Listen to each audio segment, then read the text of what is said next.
Hello everyone, welcome back to my channel. For today's project, we are going to make a little pocket folio using a 12 by 12 sheet of paper, and I am playing with it's the one from Fancy Pants, the Beachside Boardwalk by Fancy Pants. And I'm following a little tutorial. I found a young lady that did a cute little pocket folio, and I'm going to try to do it as well. But she uses like one solid piece of 12 by 12 cardstock, and one of the things was important was making sure that you had a non-directional pattern paper in the back. And since I wanted to use this collection, everything else had a direction really to it, like it has to be one way or it's a lot of photos. So I used this one because even this one, like it could go that way, but it was going to be hard. And so yeah, I chose this one. We're going to try to make it work and make a fun little folio where we can have little tuck spots. And I thought it would just be cute since a lot of these have like these cut aparts and stuff. We can use those as tuck spots and almost make like a junk journal folio and maybe put a few pictures of it with, us at the pool or at the beach. Because some of the other pattern papers, like for me, at least when I was thinking of projects, were just harder to use because I was like, oh, even if I put photos here, like not everything makes sense. This one was cute too, and I could have cut them out. And I thought about even this one, but again, when I'm thinking of things, I'm like, I don't know if their photos would work with my photos. But I did think about making just this into like paper strips and paper weaving it, because a black and white paper weave in the back could be cute. This one too, I thought about cutting them all out and just putting them on white cardstock. So I might still do that with this or just have it as layering pieces. But because we have the ephemera pack, I didn't feel like I needed to cut it just yet. So yeah, so that was my reasoning. And I was like, what other fun things can I do? And I really like this one. So we might cut this one apart and add it as embellishments. But let's make this little folio like I'm trying to make. I'm following along with the tutorial. I'm going to do as best I can because it's going to be my first time. And so for the first part, I know we have to cut 4 inches off. So I'm doing it the top part. That way the bottom part, I believe is like the fold up. So that way this can still be kind of seen. So the first mark was at 4, right? 4 inches and 8. Yeah, so it was 4 inches. And then 4 inches off of this one. And I won't talk through the whole thing. I'm just kind of getting it started. So this one we put aside, and then this one we score at the 4, and then we're making our first like pocket with that. So like I said, I won't talk through the whole first thing process, but I am just trying to go off of my memory on how she made this adorable little folio moment that I want to recreate. So actually I think it was it 4 inches? Okay, I'm going to explain this as best I can. So with the 4 by 8 that you have, you're going to score it in half. And then once in half, you're going to take one of the corners from the open area and flip it down to the opposite corner. And in essence, we're creating like a little tuck spot. This will be one of the tuck spots in the front folio area. So you're creating it with part of, the 12 by 12. You'll use some double-sided tape to adhere the flap down, and then some double-sided tape along the bottom of the page cut in half or scored in half, and that way you'll have the tuck spot ready to go. And then you also have a 4 by 4 over there too, which will also become an additional pocket. Then you'll get 4 inches off from the 8 by 12, and then this one as well. Now it's 8 by 8. You're going to score down the middle, and then you're going to score 2 inches up from the bottom, because you are creating the kind of score, I guess, the inside portion of it, and then the 2 inches that you scored become the bottom of the folder or the pocket for this set. So there I am scoring the 2 inches up, and then I'm just cutting out a small like sliver of a V so that there is less paper there when you are folding it right at that seam. It helps a lot for keeping down the bulk. So there's the folder, and then that little tuck spot we made in the beginning goes in the front, and then that additional part that we also scored at 2 inches becomes a flap like tuck spot for the inside fold. I know I'm talking all crazy, but it does make sense when it comes together. You may not be able to follow my tutorial in order to recreate this. I will try to link the creator's name video down below. I saw it a while ago, and now I'm doing the voiceover, so I need to hunt for how I did it. And like I said, I think I have a little bit of a photographic memory because I watched it like 1 or 2 times, and then I was able to just say, you know what, I'm going to make that for an upcoming project. And I was able to execute it with a little trial and error. You know, I think it would have worked best too if you had a pattern paper that had non-directional patterns on it. This would have been much easier because I constantly had to make sure the orientation of the other side that had the pictures was right facing, you know what I mean? So it's just something to keep in mind that a pattern paper without any direction would have been better for both sides. Or in the creator's one, I think hers was just a one-sided pattern paper, which was not directional, so that was also good. So here I am just kind of adhering the 2 pockets on the inside of it. Remember to only do it on the left and the right side, that way it is a pocket.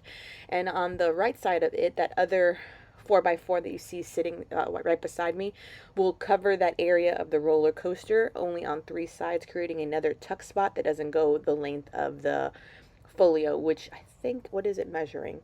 6 inches tall? Yeah, so it fits like a 4x6 is really the length of it. So that's where I have it 3 times, and I'm just trying to decide on the picture side or the zebra, the stripe side. I did a little notch in it so that it was obvious that it was a tuck spot area or something that can be pulled out from up top. And I'm using my red line tape simply because it is the most, it's the thinnest one I got. I think it's like probably an eighth of an inch, I think. So that way it worked out the best. And then I adhere it before I tucked up the bottom portion of that folder, and that worked out well as well. And that way it's just an area for us to keep little tags. You will see me in probably faster speed just trying to create little tuck spots pretty soon. And that way we are just creating a lot of almost ephemera bits where I also will indicate a photo will go, like with white cardstock, and go from there. But first, let's work on the cover. So of course I'm bringing out all my supplies, and I decided to go with the Good Times, I think because it fit on this 4x6 pattern paper or area to work with. Good Times definitely fit. The other ones were a little bit too long. And I cut out a pair of roller skates from one pattern paper, and then I'm using the foam thickers for the other. That way they're just kind of 2 sets of it. I'm adhering down some of the little stars and little other embellishments that were from the ephemera pack. That way it was a nice collection of the products to once again showcase. So here I am just deciding on which elements on the cut apart sheets were big enough and where they could potentially fit. Some of the larger elements that I had that I'm cutting out from them that were truly a 4x6, I kept on the inside left side pocket because that was truly the length of it. And then anything else that was kind of on the smaller side, I just made work in the other one. So you had to kind of go back to your, cutting board a few times just to make them a little bit more slender, a little shorter. So it was all about just seeing if I'm going to keep it in this pocket, how small or how skinny does it have to be. So this part is completely your creative juices running free. So there was no like formula I can give other than probably what I used to cut out and how I did it. What I did keep in mind, as you'll see right now, like this is 8 times faster just because this part was an hour of footage, and I was like just in my zone. I don't think I had my daughter, maybe she was at school when I did this one, so I just had creative freedom. So for instance, on this one, you see me put like the white pattern paper indicating a photo should go there, and then doing a cluster of the embellishments. For every card, I wanted to put something on it, whether it was kind of the little retro shoes or the skates. You see me playing with like the cotton candy and the ice cream icons. Everything is just so a throwback to like the 50s and 60s, which was really cute. So I like that at least on the front side of all the tags you have the collection and all its glory, and then on the back side you can have your photos. I think I said in my intro that was the hard part, at least for me, about going through the collection. I felt like my photos would compete with a almost like photo heavy junk journal kind of vibe, that this collection would do good in my junk journal. So I think for the rest of the stuff, the pattern paper while in my stash, I'll tear and rip some of these photos in order to use them in other creative ways. Because I did if you already watched my channel, I did the ice cream layout, which was so cute. And so then this is my second one for this collection. And then I'll be moving on next month to play with, I believe it's called Home Cafe. So everything is like icons for the kitchen and baking and cooking. So we'll probably document some stories or recipes that I want to hold on to for my family with that collection. So here in my footage, you can simply see I'm just playing, like I literally have like this was me. This is my creative, when I'm at my creative best. Everything is out of the packaging, everything's scattered on my desk. I can audition out all the little pieces. I can say, oh, this works here, but not here. I don't like the size, blocks too much. This is that creative process that either some people thrive with or may find challenging. But for me, like I said, I think this took me like an hour. But I had that time, and it was kind of like, not to say mindless work. This is where, I thrive with creativity. Like, what I feel is a good combination, someone else may never have thought of that combination. And that's the beauty of having craftiness in the world, is that we all have something to offer as far as formulas to do things. So again, I'm just clustering up, layering up this collection with as much as that you are given. Also in the ephemera packs, lends itself to heavy clustering, like layering, like all these little tickets and little passes and little tags. Give that element of depth when you have more than one thing together. So always keep that in mind when you're looking at a collection. So you saw on the inside cover, I was showing through the footage, like I kind of made like a little beach scene. I used like the umbrella icon with the chair and the surfboard behind it, and made like a little beach scene with it, just to make a nod towards this boardwalk beachside collection. And it just turned out really darling. I'm sure no two projects will ever look the same if you were to try this. Mine is going to look completely different than what you create, and I'm actually almost curious to do this with other collections, because it really was rather cute if you did it with a sweet like floral collection, and give it as a birthday gift with photos, or Mother's Day.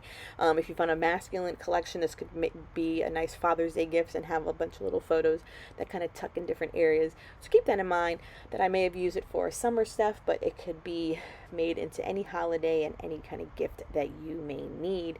And I'm just making sure I could have a good collection of, 2 or 3 per pocket. That way it's interesting to look throughout the entire little mini folio here on my desk. Totally fun, took a chunk of time, but totally cute and worth it. Okay, sweet friends, that will wrap up this cute, adorable, turned out really good, little portfolio folio mini album. There's plenty of spots to put pictures in it and or stories. So I left that with white paper on the tags and stuff. So we'll walk through it. So here's the cover. Is it fun? The foam thickers and 2 sets of the roller skates. One is a foam thicker and one is just cut out. A few little die cuts and the enamel dots. You lift this part up, and then I designated obviously with the white that a photo can go there, and I clustered up a lot of the little tags and put some twine, and then this little cluster here, and there's a tuck spot where I have the little cutout from the pattern paper and one of the little tags, and then put paper and a little kind of tuck spot too, so something can kind of go like right in there as well. And that's in this front little one. Then in the back, this was ephemera, so it's already white on the back, and I just put a little icy pop. And then this was from the pattern paper as well, put a little die cut, and then put a little white spot where the photo can go, and or just some journaling, and one of those little bathing suit cutouts. I thought it was perfect to go along with that little black and white image. And that tucks right behind there. I love all the layers. Definitely one of the callings of this little one. And then in here, we just clustered it all together. This whole little beach scene, and then this little ticket moment with another foam thicker in there. And then in here, it's a little area where I put this one, as well as, everything's getting a little tucky, 2 little cards, little die cuts, and then areas in the back for photo and or journaling. And then I just tuck that right back in here as well. So a lot of little nooks and crannies. Oh, what's going on? Where is this one from? Oh, oh.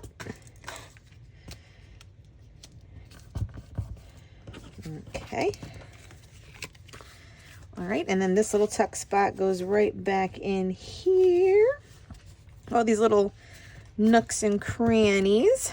And then on here, I did a little swivel moment with 2 die cuts together.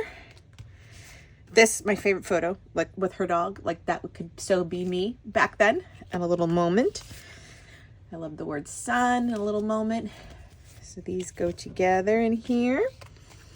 And then this little tuck spot, area 2, pattern paper and a die cut. A little die cut, it was big enough. And then this little die cut with the white too, so you can put some journaling on these. And so everything kind of slips and tucks. Like, how stinking adorbs is this? This turned out better than I could have thought. So fun. So fun. And then this little guy, there we go. Bam! Like mini album. I love it. And I wonder, yep, and it stands. So cute. All right, I will leave all the collection that I use down below from Fancy Pants Design. I always leave an easy link to shop, and there is a coupon code if you purchase directly from Fancy Pants itself. Thank you so much for joining me. Please subscribe if you haven't done so. Give this video a thumbs up, and as always, till next time, bye.